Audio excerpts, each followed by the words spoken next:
본 방송에서 제공하는 투자 정보는 투자 판단에 대한 조언입니다. 방송에서 제공하는 주식의 가치, 가격 상승 및 하락에 대해서는 방송사에서 보장하지 않습니다. 8월 11일 해외 선물 신세계 리턴즈 오늘의 글로벌 이슈입니다. 나스닥입니다. 미국의 7월 생산자 물가지수가 발표됐습니다. 헤드라인 물가는 예측치와 이전치를 상회한 0.8%로 나왔고 변동성이 심한 식품과 에너지를 제외한 코어 물가는 전년 동월과 같은 2.4%를 기록하며 예측치인 2.3%보다 높아진 걸로 확인됐습니다. 골드입니다. 견고한 물가지수가 연준의 긴축 우려를 다시금 자극함에 따라 달러화와 국채금리가 다시금 반등 중이며 골드는 1,950달러 선을 이탈했습니다. 크루드 오일입니다. 오펙과 원유 시장 보고서를 통해 사우디의 자발적 감산으로 인해 공급 부족이 진행 중이라는 소식을 전했지만 물가 불안으로 인한 수요 감소 가능성이 하방 압력을 제한하고 있습니다. 마지막으로 유로 FX입니다. 로이터가 경제학자들을 대상으로 ECB의 향후 방향성에 대한 설문조사를 실시했습니다.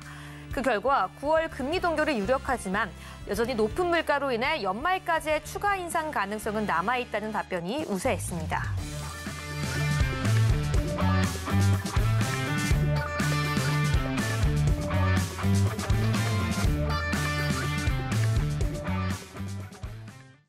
시청자 여러분 안녕하세요. 해외 선물 상황을 가장 빠르게 알아보는 시간 해외 선물 신세계 리턴즈의 김유정입니다.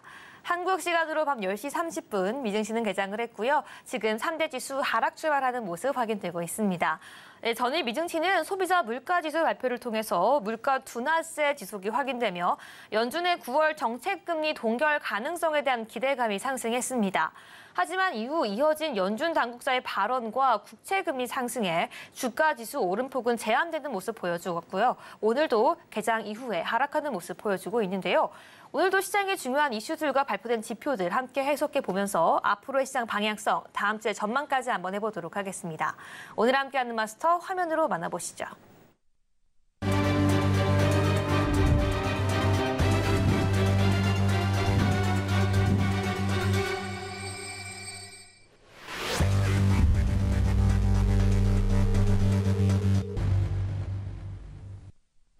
오늘은 허생 맞선님과 함께합니다. 맞선님 안녕하세요. 네, 안녕하십니까. 반갑습니다. 우리 시청자분들께도 인사 부탁드립니다.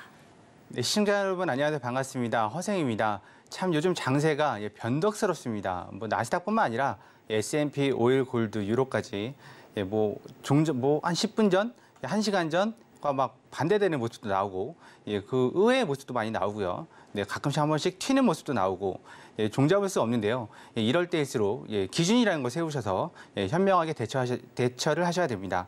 자, 오늘은 그 기준이라는 걸 제시해드리도록 하겠습니다. 잠시 후에 뵙겠습니다. 네, 오늘도 기준을 세워주기 위해 나와주신 허생 마스터님의 실전 노하우를 배워보면서요. 앞으로의 시장 방향성, 다음 주에 전략까지 함께 세워보도록 하겠습니다. 오늘 방송에서 역시 단타 전략 제시해드릴 예정이니까요. 유튜브 채팅 그리고 오픈톡방 통해서 실시간 참여 부탁드리도록 하겠습니다. 그럼 저희는 미증시 개장 이후 실시간 상황 화면으로 만나보겠습니다. 네, 현재 오일과 파운드 상승하는 모습 보여주고 있고요. 그 외에 골드와 유로 그리고 미증시 선물 3대까지 모두 파란불 켜면서 하락하는 모습 보여주고 있습니다. 먼저 나스닥 1분봉 차트 체크해보도록 하겠습니다. 네, 나스닥 선물입니다. 현재 0.87% 하가량 하락하면서 15,070선 지나가고 있는 모습입니다. 현재 22시 46분경에는 최저점인 15,052까지 하락하는 모습 보여주고 있는데요. 일단 전일 있었던 소비자 물가지수 소화 후에 차익 실험 매물로 상승분을 계속해서 반납하고 있는 모습입니다. 여기에 더해서 바이든 정부가 중국 첨단 산업 투자 제한 등 영향으로 반도체 업종 중심으로 특히나 차익 실험 매물이 확대되어 가고 있는데요. 계속해서 차익 실험 매물과 함께 하락폭을 키워나가고 있는 나스닥 다음 주 전략까지 함께 체크해보도록 하고요. 계속해서 5일 짚어보도록 하겠습니다. 네, 5일 오늘 지금 다시금 소폭 들어 올려주고 있습니다. 0.06% 상승하고 있는 모습인데요. 그럼에도 불구하고 미증시 개장 이후에는 보합권에서 상승과 하락을 반복하는 방향성 없는 모습 현재 보여주고 있습니다. 실시간으로 배럴당 82.85달러 지나가고 있는 모습인데요. 오늘 같은 경우에는 역시나 상승 압력, 하방 압력 모두 받고 있는 상황입니다. 이 미국 소비자 물가지수 발표 이후 계속해서 연준의 매파적인 행보가 제한될 것이라는 기대 심리도 남아있지만 이 최근 상승에 따른 차익 시험 매물도 계속해서 출회되고 있는 모습 보여주고 있는데요. 상승과 하락, 방향성이 없는 박스권 모습 보여주고 있는 5일의 방향성, 오늘 함께 전략 세워보도록 하겠습니다. 이어서 골드 짚어보도록 할 텐데요. 0.03% 하락하면서 1948.3포인트 선 지나가고 있습니다. 네, 골드 역시 오늘은 5일과 마찬가지로 보합권 흐름 이어가고 있습니다.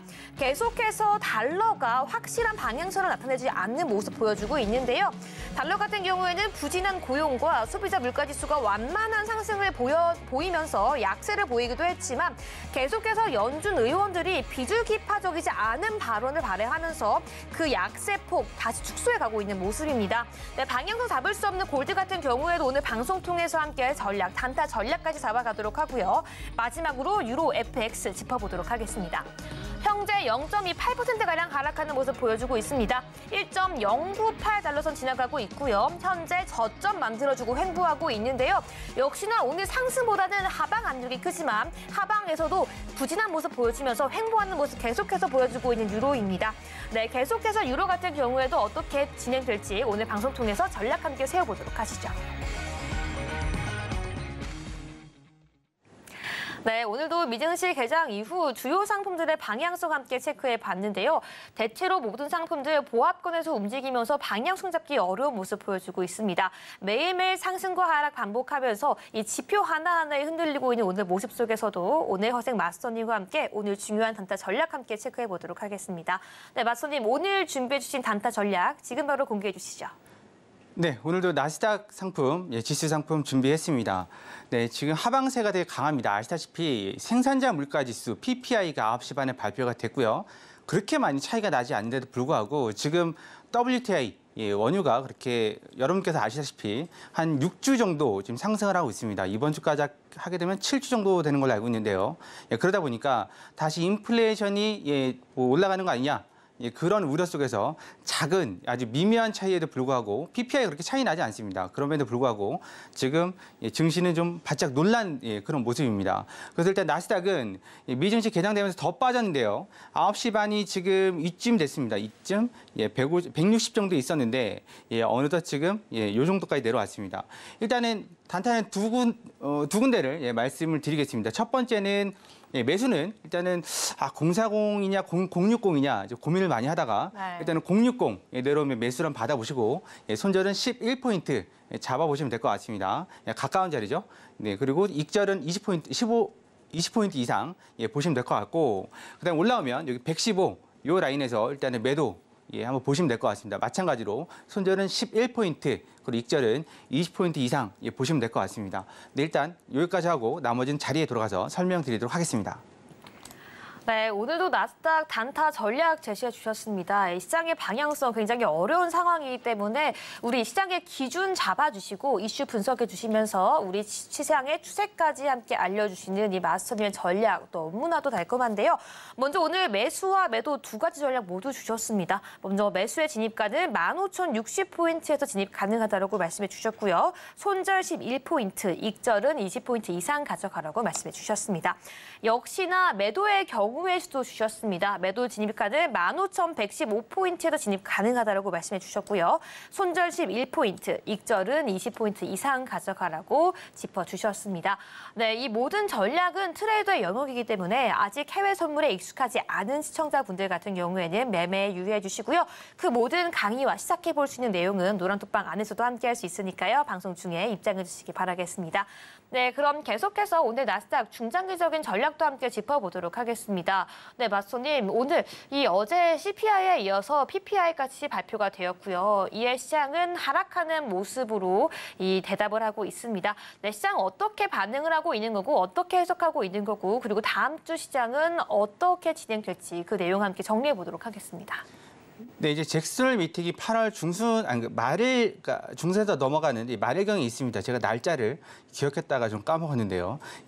잭슨홀 미팅 때까지 이런저런 구실로 일단 조정을 줄 것 같다고 8월 초에 나와서 여기서 말씀을 드렸습니다. 그리고 8월부터 10월까지는 역대급으로 다 조정을 주는 그런 장세였고, 그렇다 그러면 지금 원유가 모든 저번에도 말씀드렸지만 모든 제품군들에 있어서 가장 기본이 되는 상품군들의 가장 기본이 되는 원료입니다. 우리들이 사용하는 뭐 플라스틱뿐만 아니라 뭐 비닐부터 시작해서 고무장갑 다 원유에서 추출해서 나오는 것들이죠. 네, 그러다 보니까 원유값이 올라가면 단순히 원유, 뭐 기름값만 올라가는 게 아닙니다. 모든 제품값이 올라가다 보니까 인플레이션이 우려가 여러분들 그 주유소 가시면 지금 보이시잖아요. 예, 기름값 올라간 거. 예, 그렇게 우려를 하고 있습니다. 예, 그런데 지금 그것뿐만 아니라 뭐 최근에 지난주였나요? 지난주 한 99년, 100년 정도 된 미국의 이제 운송업체가 있습니다. 예, 옐로우라고 있는데 이번 코로나 팬데믹 때 그 지원을 받았었는데 한 1조 원 정도 지원을 받았었는데 결국 파산했습니다. 지난주에 한 3만 3천 개, 3만 5천 개 정도 일자리가 지금 날아간 상태고요. 그것뿐만 아니라 지금 운송업체들도 많이 어렵습니다. 왜 어려울까요? 당연히 주문이 소비가 이루어지지 않기 때문에 어려운 거겠죠. 주문량이 감소되니까. 계속 말씀드리지만 지금 카드 관련해서는 우리나라뿐만 아니라 미국도 일단 카드채, 카드의 이자율도 올라가고 있고 연체율도 올라가고 있습니다. 네, 그런 상황을 감안한다 그러면 그 인플레이션이 만약에 내려간다면요. 저번에 말씀드렸죠. 똑같은 양을 팔아도 인플레이션이 존재한다면 그 핑계로 물건값을 올릴 수 있지만 그렇지 않다면 인플레이션마저 이제 멈춰거린다면 똑같은 양을 팔 수도 없을 뿐더러 돈이 없으니까요. 네, 거기에다가 그 제품값도 더 이상 올리지 못하고 원자재 값은 올라갔잖아요. 그러다 보면 당연히 이익은 감소하게 돼 있습니다. 지금 나스닥 일봉 차트 보면서 말씀드리도록 할게요. 네.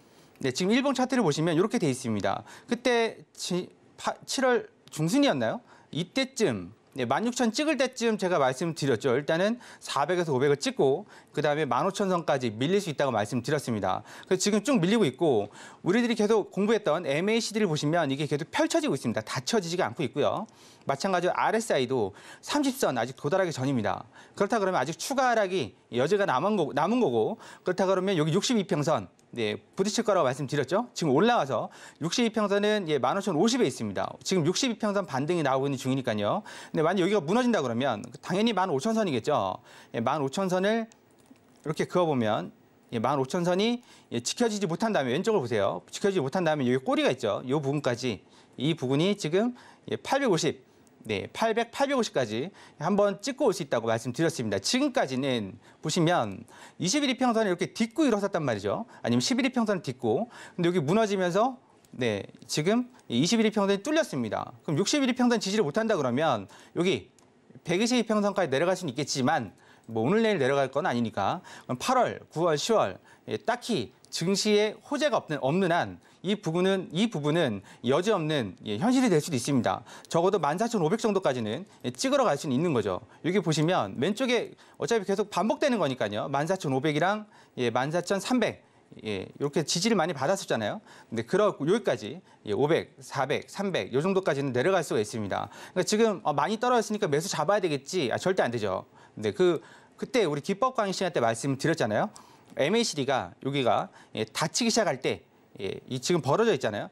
닫히기 시작할 때 그때 들어가셔도 늦지 않다고 말씀드렸습니다. 지금 벌어지는 구간입니다. 지금은 매도세가 유리하죠. 그러면 반등은 존재합니다. 반등이 지수 같은 경우에는 뭐 20, 30틱 반등하는 것도 아니고 요즘 5일 반등도 5일 뭐 매도에서 조정 주는 것도 200틱씩 나오는데 나스닥은 오죽하겠습니까? 100포인트, 400틱 이상 반등이 나올 수 있으니까 좀 잘 찾아서 들어가셔야 됩니다. 이게 만약에 여기처럼 상승장이었다면 그렇게 크게 걱정을 안 합니다. 왜냐하면 들고 있으면 저 자리에 오니까요. 이렇게 상승장이었으면 대충 올려도 월물만 바뀌지 않으면 돌아옵니다. 추세선 이렇게 대응 잘 한다면 돌아옵니다. 근데 지금 하락장이거든요. 하락이 아니라 조정을 주고 있는 거잖아요. 이렇게 해서 5일 이평선 타고 내려가고는 있는데 이게 만약에 여기 좌측을 보시면 이렇게 돌아가면 저희 노란톡 방향에 계신 분들한테도 말씀드렸습니다. 이게 한 방에 V자를 꺾어서 올라가는 경우는 많지 않다고 이렇게 돌려서 올라가야 됩니다. 돌려서. 그 마찬가지로 여기도 똑같이 지금 역배열이 되어 있는 상태잖아요. 역배열로 들어가고 있는 상태죠. 들어가고 있는 상태인데 이거를 올리려면 여기에서 코로나 때 보셨던 이 V자는 없습니다. 이렇게 해서 V자로 꺾어서 올라가는 그런 마법은 없습니다. 돈을 풀기 전에는. 그렇다 그러면 이렇게 조정을 받는다는 얘기죠, 결국. 그러면서 5일 평선이 지금 이렇게 되어 있는 게 이렇게 수평으로 돌면서 이렇게 올라가는 거거든요. 추세가 변하는 걸 잘 보시면 그렇게 올라갑니다. 그렇다 그러면 지금은 아직까지는 이 사이에 끼어 있습니다. 이 사이에 끼어서 어디로 튈지는 모르겠지만 적어도 61평선을 지지를 받고 일정 부분 반등을 하고 다시 내려올 수도 있습니다. 15,000선 테스트하러 그런 부분 참고를 하셔야 됩니다. 그래서 일단 주봉도 좀 볼까요? 주봉을 보시면 주봉도 마찬가지입니다. 지금 여기 데드크로스가 나오려고 하고 있죠. 보시면 MACD 여기 보시면 데드크로스가 나올랑 말랑 하고 있습니다. 만약 이게 데드크로스가 나온다면 마찬가지로 이 정도까지 내려갈 수 있는 거죠. 괜히 제가 14,500, 400을 말씀드리는 게 아닙니다. 이게 주봉상 22평선. 물론 올라오겠죠, 계속. 그럼 500선, 고쯤까지는 올라올 수 있습니다. 지금은 424네요. 네, 그러면 15,000이 무너지고 이게 주봉상 데드크로스가 나온다면 14,500까지는 떨어질 걸 각오를 하고 보셔야 되는 거고요. 월봉은 일단 연결 선물을 켜야 되기 때문에 연결 선물 켰네요. 이렇게 본다 그러면 이거는 13,000엔인데요. 여기까지 내려갈 것 같지는 않습니다. 특별한 이슈가 없는 한. 요즘 핫한 이슈가 BOJ, 그러니까 일본의 그 YCC죠.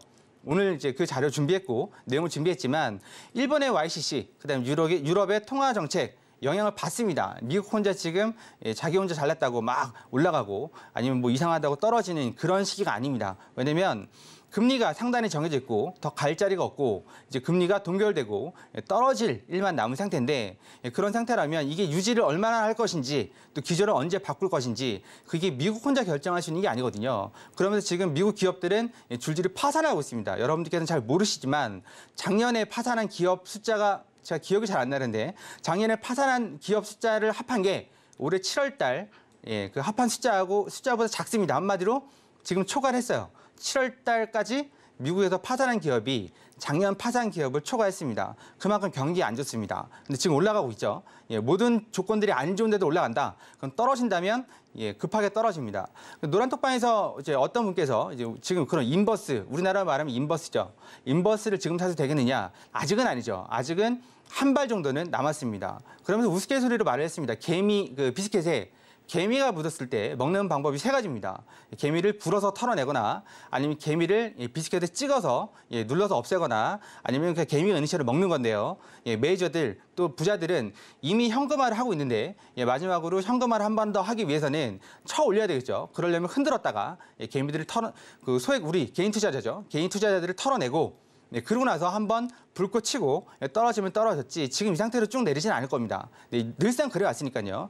그래서 일단은 주봉하고 여기서 보시는 주봉하고 일봉상에서 MACD 데드크로스 난지 보시고 그다음에 일봉 여기서 이게 좀 벌어지고 있는데요. 이게 점점 좁혀져서 이렇게 좀 이렇게 닫히는 모습 나오는지 확인하시고 그 다음에 대응하셔도 늦지는 않으니까 일단 매수는 좀 보류를 하시되 반등은 먹을 수 있습니다. 방금 61평선 15,060에 들었는데 62.75인가 62.5를 찍고 튀었거든요. 위로 올라갔습니다. 좀 아쉽긴 하지만 이런 부분들은 노란톡방에서 실시간으로 대응을 할 수 있는 영역이니까 이런 부분들 더 궁금하시고 자세한 그 정보 원하시면 노란톡방 들어오셔서 함께 하시면 될 것 같습니다.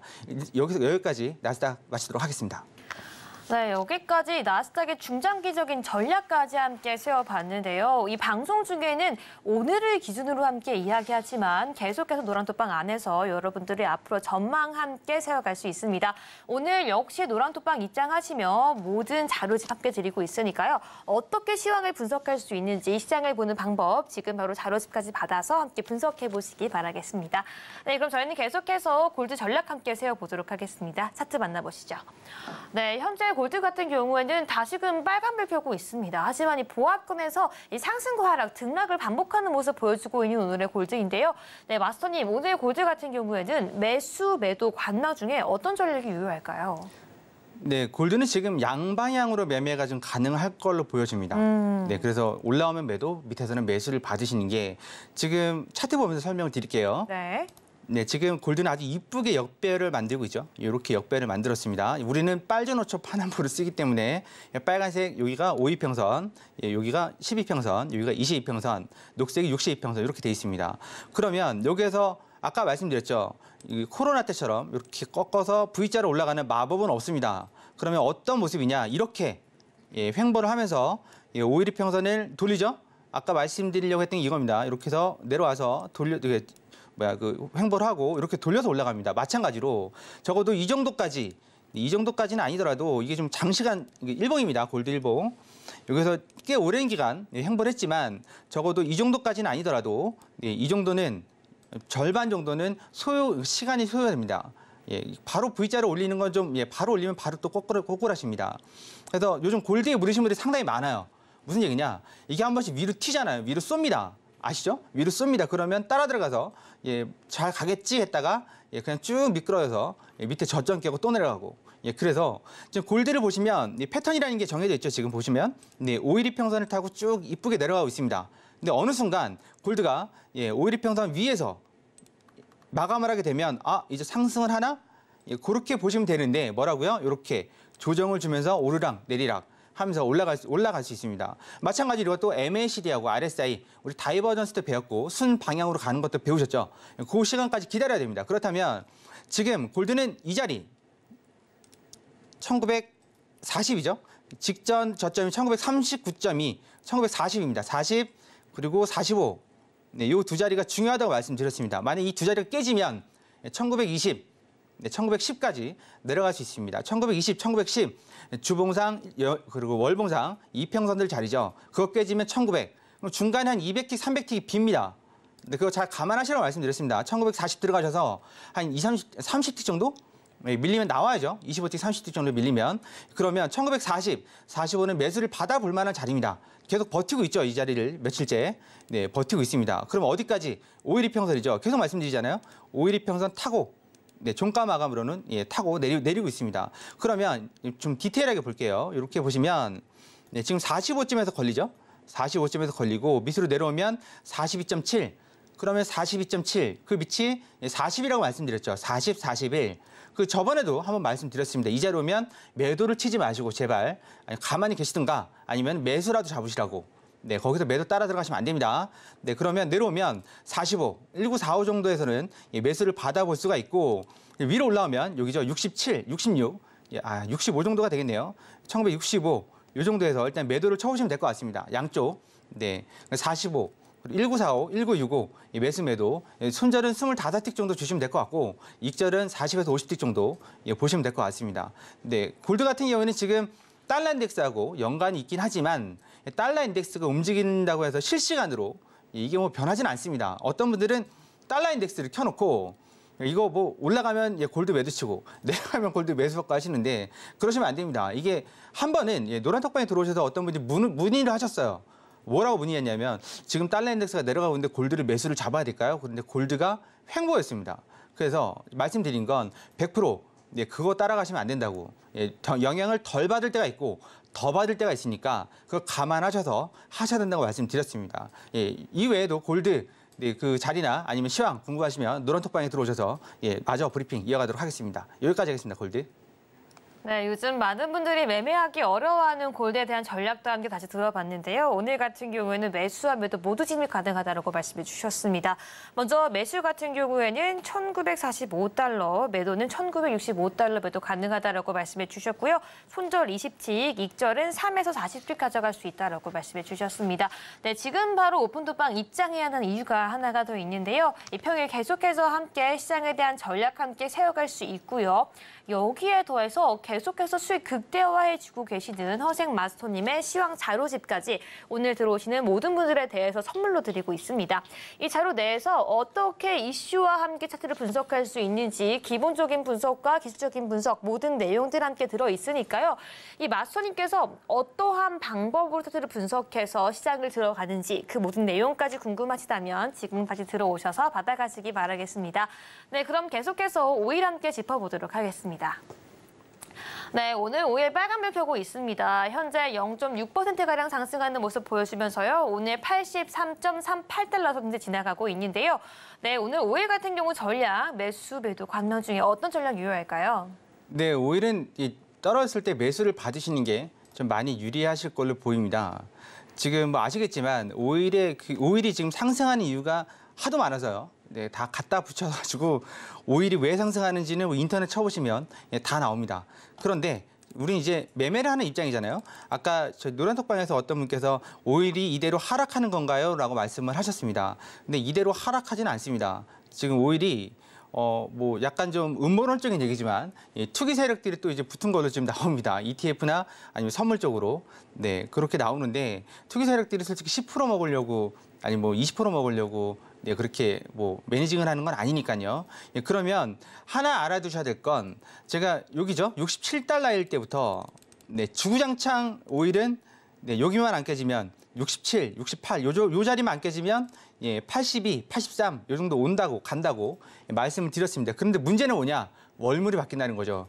네, 월물이 바뀌니까 뭐 원유 ETF도 괜찮긴 했지만 네, 그래서 여기를 넘어갈 때 네, 70달러를 넘어갈 때도 말씀드린 건 이건 여기 갈 수 있다고 이 자리까지 갈 수 있다고 말씀드렸고 결국 왔고 지금 여기에 왔을 때는 8688 86달러하고 88달러까지 열려 있습니다. 근데 이게 한 방에 가기 힘들거든요.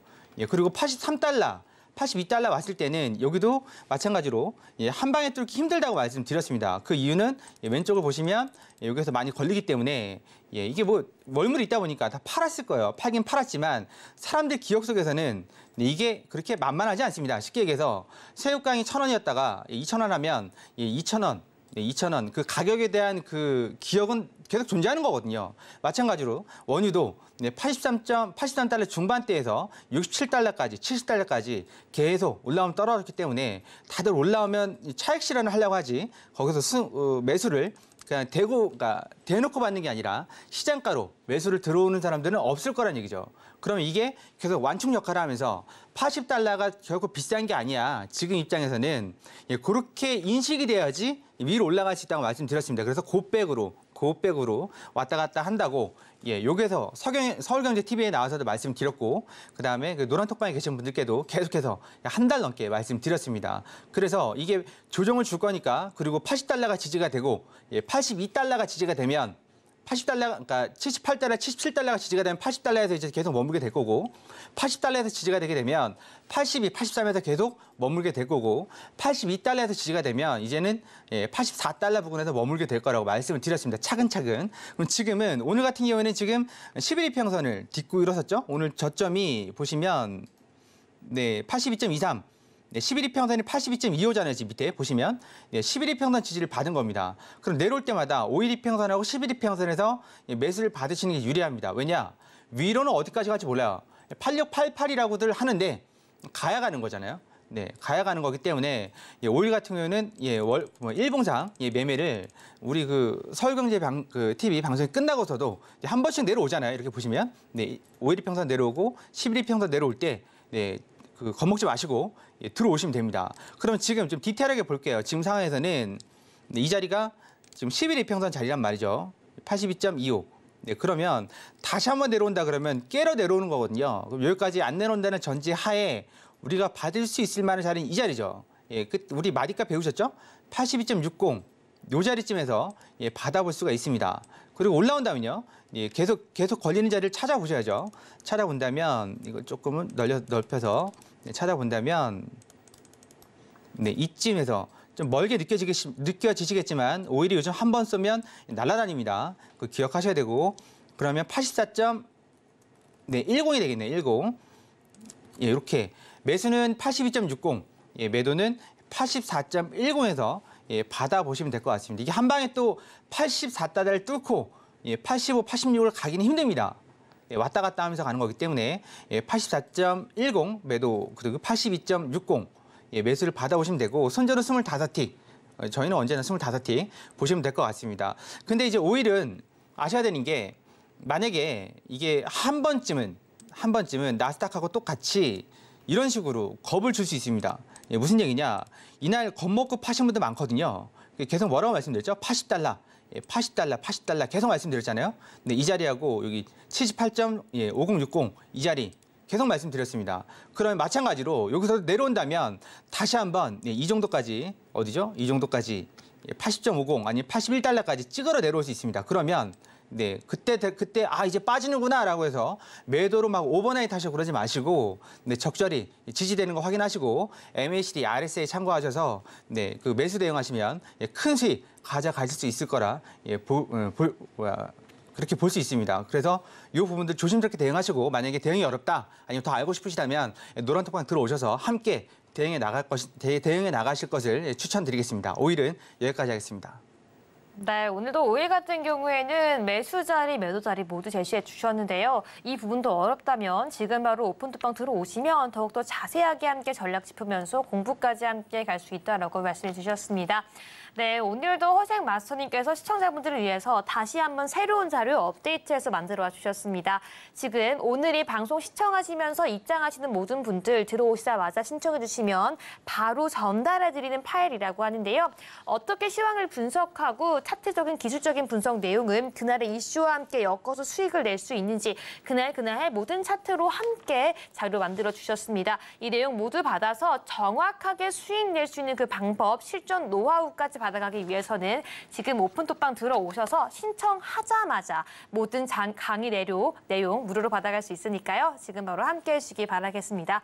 네, 그럼 저희는 본격적으로 허생 마스터님의 해외 선물 매매 일지 화면으로 만나보겠습니다.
네, 여기까지 허생 마스터님의 매매일지 함께 살펴보고 돌아왔습니다. 이제는 본격적으로 그 오랜 노하우를 축적해서 시청자분들과 함께 정확한 전략 짚어가시는 허생 마스터님의 오늘 강의 노하우 들어보도록 하겠습니다. 네, 마스터님 오늘 같은 경우에는 또 요즘 굉장히 또 핫한 이슈죠. YCC가 무엇인지 설명해 주신다고 하셨는데요. 내용 바로 들어보도록 하겠습니다. 네, 요즘 핫합니다. 네. 채권, 금리, YCC. 그 저번에 한번 유튜브를 실시간 통해서 그 시청자분 몇 분이 YCC 말씀을 하셨는데 이걸 언제 말씀을 드리긴 드려야 되는데 아직은 때가 아닌 것 같아서 말씀을 안 드렸고요. 근데 지난주에 채권과 금리를 말씀드렸죠. 많은 뭐 유튜브든 블로그든 아니면 많은 뭐 경제학자든 누가 애널리스트든 한 마디씩 다 하죠. 그냥 외우시라고. 채권 가격과 금리는 반비례한다고. 네, 근데 그 지난주에 화요일이었죠. 이번 주 화요일. 여기 나 설명을 드렸습니다. 아주 간단하게 10분도 안 되는 시간에 설명을 드렸는데 좋아들 하시더라고요. 노란 톡방에 계신 분뿐만 아니라 시청자분들도 많이 좋아를 하시더라고요. 그래서 오늘은 좀 어려운 얘기입니다. 근데 저 계속 말씀드리지만 저는 어려운 걸 싫어합니다. 그래서 YCC에 대해서 설명을 드리도록 하겠습니다. YCC가 뭐길래 이렇게 시끄럽고 근데 뭐길래 이렇게 신경을 쓰고 미국까지도 쳐다보고 있는지 그 부분을 오늘 짧은 시간이지만 설명을 드리도록 하겠습니다. 네. 이거 이후에 궁금하신 내용은 노란톡방에서 계속되는 건 아시죠? 일단 설명 들어가도록 하겠습니다. 좋습니다. 자, YCC. 간단합니다. YCC, 일드 커브 컨트롤. 일드 커브, 수익률, 컨트롤. 통제한다는 거죠. 쉽게 얘기해서 위에다 캡을 씌우는 겁니다. 캡, 모자를 씌워서 밑에도 씌울 수 있어요. 근데 보통 밑은 채우지 않습니다. 쓸 때는 보통 위에다가 캡을 씌워서 올라오면 어떻게 해요? 때리는 겁니다. 내려가게. 이렇게 하기 위해서는 여러 가지 방법들이 있지만 우리가 지금 신경 쓰는 건 BOJ. 이 BOJ가 뭐예요? 라고 물으시면 설명드릴게요, 그냥. 네, 뱅크 오브 재팬. 미국은 뭐죠? 하여튼 그렇게 됩니다. 독일도 있고 영국도 있습니다. 그러면 그 일본 은행에서 여기에다가 엄청난 자금을 돈을 쏟아붓는 겁니다. 무슨 얘기냐? 올라오면 그냥 싹을 없애는 겁니다. 못 올라오게. 그러면 결국은 아시잖아요. 못 올라오면 저항이니까 여기를 이제 피해서 밑에서 형성이 되겠죠. 일본이 이렇게 하는 이유가 뭔가요? 여러 가지 이유가 있습니다만 일단 인플레이션 뿐만 아니라 성장, 소비. 그래서 잃어버린 30년. 제가 이제 대학교 때 들었던 건 잃어버린 10년, 15년이었는데 어느 순간 들으니까 잃어버린 30년. 그러면서 중국도 이렇게 가는 거 아니냐? 요즘 그 얘기도 나오죠. 일단 그 얘기는 뭐 나중에 시간이 되면 하고 간단하게 말씀드렸죠. 일드 커브. YC 이게 일드 커브입니다. 스윙률 곡선입니다. 스윙률 곡선을 컨트롤. 어떻게 컨트롤? 위에 우산, 모자, 바가지를 씌워서 못 올라오게 때린다는 겁니다. 이거는 사전적인 의미고 그러면 이제 본격적으로 우리가 봐야 될 것들을 보도록 하겠습니다. 이거죠. 일본은행의 자산입니다. 지금 보시면 여기에 코로나 팬데믹 때 쭉 올라갔다가 쭉 내려갔다가 다시 또 올라가고 있습니다. 자산이. 잠깐만요. 다시요. 네. 자산이 코로나 팬데믹 때 올라갔다가 내려왔다가 다시 올라가고 있습니다. 그러면 이걸 읽어보고서 뭘 판단할 수 있냐면 이 부분은 미국뿐만 아니라 우리나라뿐만 아니라 이게 2022년이죠. 2022년입니다. 일본의 영향도 있었다라는 거죠. 긴축이라는 게. 그러고서 늘어났습니다. 다시 일본 자산은 뭐라 할까 그 국채와 관련된 겁니다. 일본 자산이 늘어났다. 그럼 돈을 풀었다는 얘기입니다. 그 국채를 샀다는 얘기니까. 그래서 여기서 늘어나니까 마찬가지로 증시도 올라갑니다. 아마 연결돼 있어요, 지금. 일본이 전 세계에서 뭐 2위 정도 되는 국채를 갖고 있죠. 빚이 그만큼 많다는 얘기죠. 그럼 좀 더 디테일하게 보도록 하겠습니다. 디테일하게 보시면 이 자료를 볼 수가 있습니다. 마찬가지로 여기선 내려갔고 올라가고 있죠. 지금 이게 뭐죠? 우리나라 증시하고 그다음에 미국 증시하고 일본 증시하고 이 상황이 비슷합니다. 올라가다가 조정받다가 2022년에 그리고 2022년 하반기죠. 10월, 11월, 12월부터 올라가고 증시가 올라가고 그리고 최근에 한번 조정을 줬죠. 최근에 한번 조정을 줬었습니다. 그리고 다시 한번 올라가고 그러면 이 상황을 좀 더 디테일하게 마지막으로 보도록 하죠. 이게 일본이 YC를 하면서 지난 아베노믹스죠. 아베노믹스. 지금은 안 계시지만 아베노믹스 때부터 YC를 좀 적극적으로 했었습니다. 아시는 분들은 아실 텐데요. 그러면 여기 상한선이 계속 올라왔어요. 올라왔고 7월 달에 드디어 0.5 위아래로 허용을 해주겠다고 한 겁니다. 그러면 1.0%까지 허용을 해준 겁니다. 대체로 그렇게 보고 있습니다. 그런데 이제 뭐가 중요하냐면 여러분들께서 집을 사실 때 우리는 한 뭐 4%, 예를 들어 5% 이자를 집을 산다고 하면 예를 들어 10억을 빌렸어요. 간단하게 계산하기 위해서 10억을 5% 이자를 사면 1년에 5천만 원 이자를 내야 되는 거죠. 1억에 500만 원이니까 5천만 원 이자를 내야 되는데 일본에서 사면 예를 들어서 얘가 0.5%라면 얼마죠? 500만 원입니다. 10억 빌리는데 500만 원 들어가요. 그럼 이 돈을 가지고 뭘 할 수 있냐? 여러 가지를 할 수 있죠. 부동산을 할 수가 있고 이걸 끌어다가 사업을 할 수가 있고 또 하나는 가장 이제 중요한 거죠. 이 부분이 있습니다. NK 트레이드라고 해서 일본에서 돈을 끄집어다가 저금리니까요. 끄집어다가 이자가 비싼 미국이나 뭐 다른 나라로 돈을 보냅니다. 그러면 여기서 보시면 만약에 이자 거기 5%고 지금 엔화가 원달러 대비해서 N달러 대비해서 엔화가 110 정도 그 정도 위치에서 5% 이렇게 대출을 받고 투자를 하고 일본에서는 이렇게 갖고 온 거죠. 100일 때 1% 이자로 예를 들어서 1% 이자를 갖고 왔다면 이게 나중에 1년 뒤에 여기에서도 10% 여기에서는 4% 이자를 수익을 챙길 수가 있는 겁니다. 쉽게 얘기해서 N달러죠. N달러가 100이었을 때 그리고 이자가 1%로 뭐 예를 들어서 1억을 빌렸어요. 이걸 미국으로 보냅니다. 보내서 미국은 지금 이자가 5%죠. 5%. 그리고 환율이 더 이게 올라가요. 110으로. 그럼 여기서 10% 마진. 그리고 여기서는 4% 마진. 네, 왜냐? 5% 수익 중에서 1%는 이자로 내야 되니까. 그러면 14% 정도 이자를 수익을 거둘 수가 있는 거죠. 이게 엔캐리라고 그러는 거거든요. 한마디로 이자가 낮은 데서 높은 데로 옮긴 다음에 거기서 차익을 갖고 다시 이쪽에다가 원금만 주는.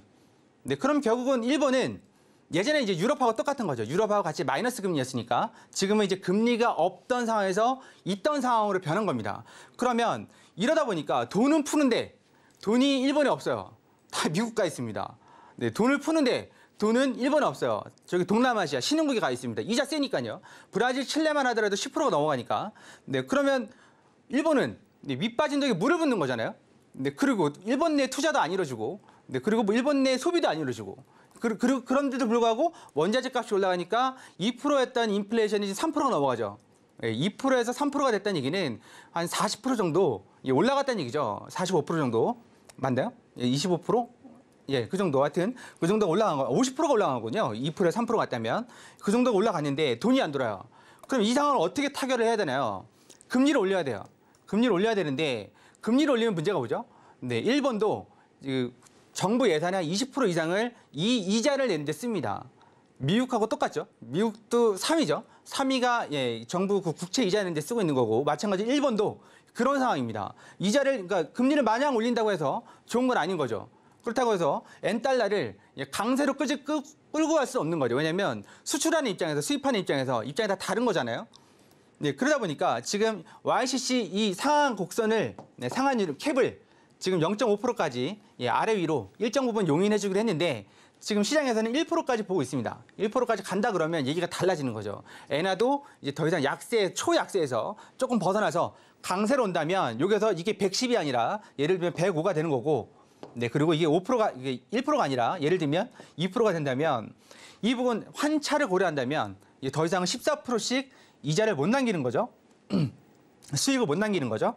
반토막이 난다. 7%, 6%면 더 이상 이렇게 못하는 거죠. 그러면 뉴스에서 보셨을 겁니다. 돈이 일본으로 다시 돌아가고 있다. 이 차이입니다. 이것 때문에 지금 다들 긴장하고 있는 거죠. 그러면 일본이든 신흥국이든 아니면 남미든 저기 동남아시아든 거기 있던 돈들이 이게 지금 14%씩 남긴다는 수익을 낼 수 있다는 전제에 들어간다면 최소 10%는 낼 수 있는 거 아니겠어요? 근데 이게 그게 아니라 7, 8% 남는 장사를 한다 그러면 여차원 본전이죠. 네, 그렇기 때문에 돈이 다시 일본으로 들어가는 거예요. 네, 이 부분은 금리가 낮은 국가에서 이제 이런 일이 벌어집니다. 남 좋은 일 시키는 거죠. 일본으로 돈이 돌아가면 당연히 미국에 있는 증시에 있는 뭐 국채 시장에 있는 돈들은 좀씩 빠지는 거죠. 네, 빠집니다.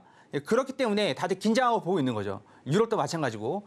그래서 지금은 2023년 7월에 이렇게 돼 있죠. 10년물 기준이니까요. 상한선을 0.5%에서 일정 부분 초과 용인, 이게 1%까지 본다는 얘기죠. 지금 0.6인가? 7 사이에 왔다 갔다 하는데요. 단기 금리는 여전히 마이너스입니다. 이제는 예전에 이때 언제죠?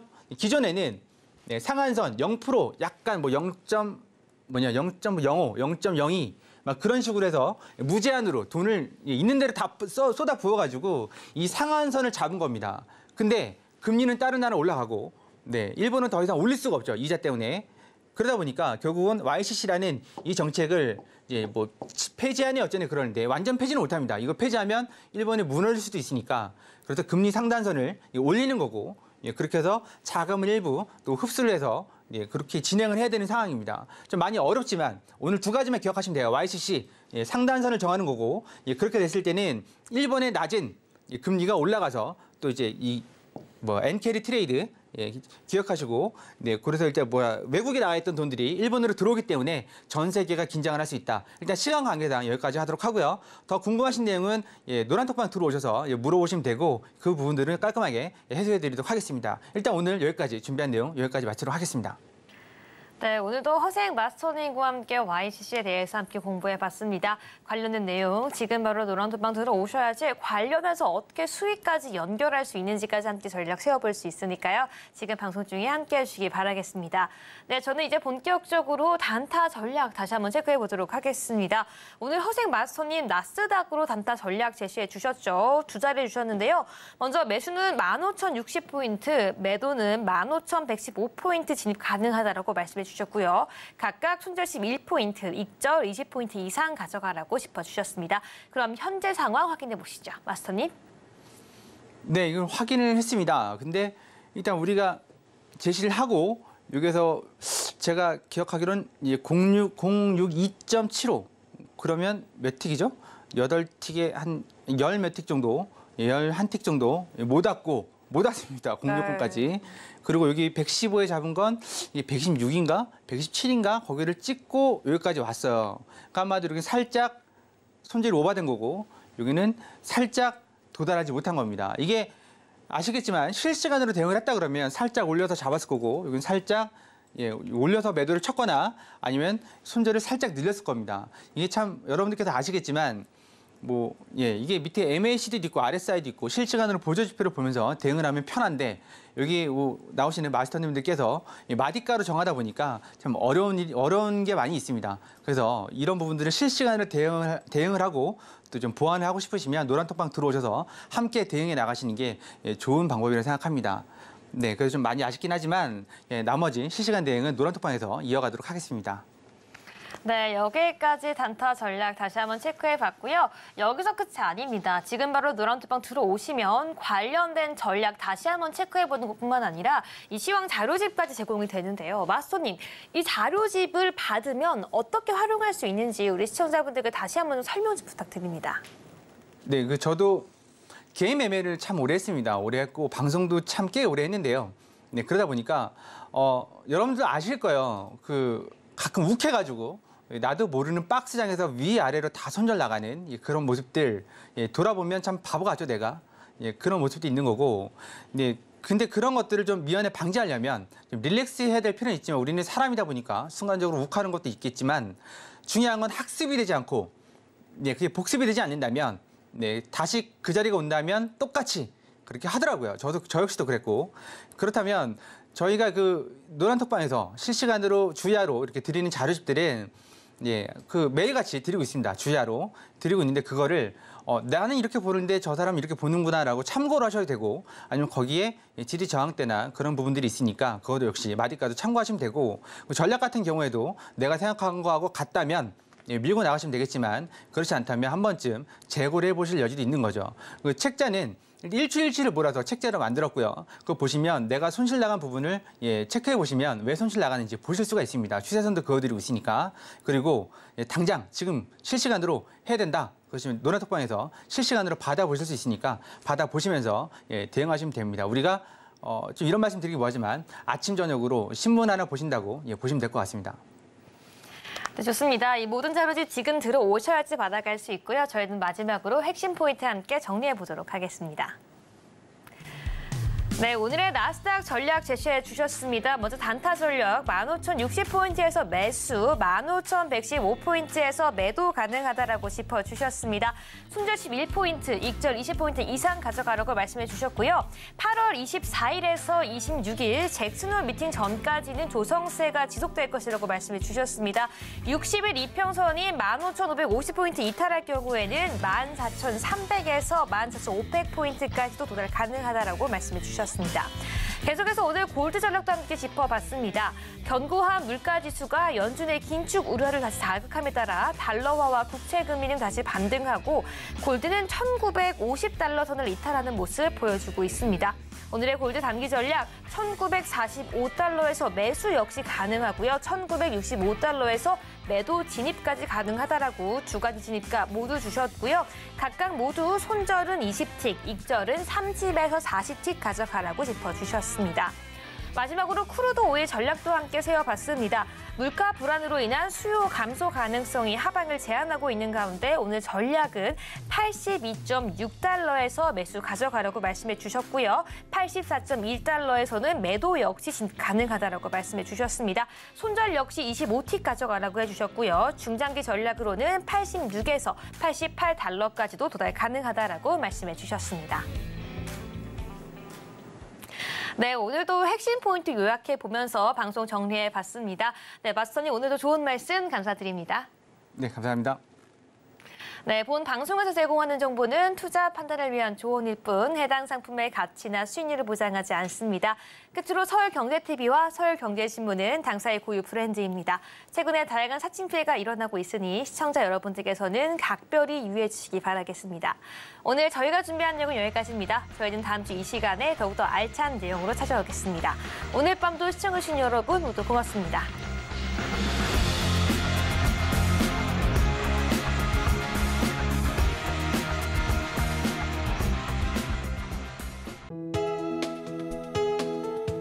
본 방송에서 제공하는 투자 정보는 투자 판단에 대한 조언입니다. 방송에서 제공하는 주식의 가치, 가격 상승 및 하락에 대해서는 방송사에서 보장하지 않습니다.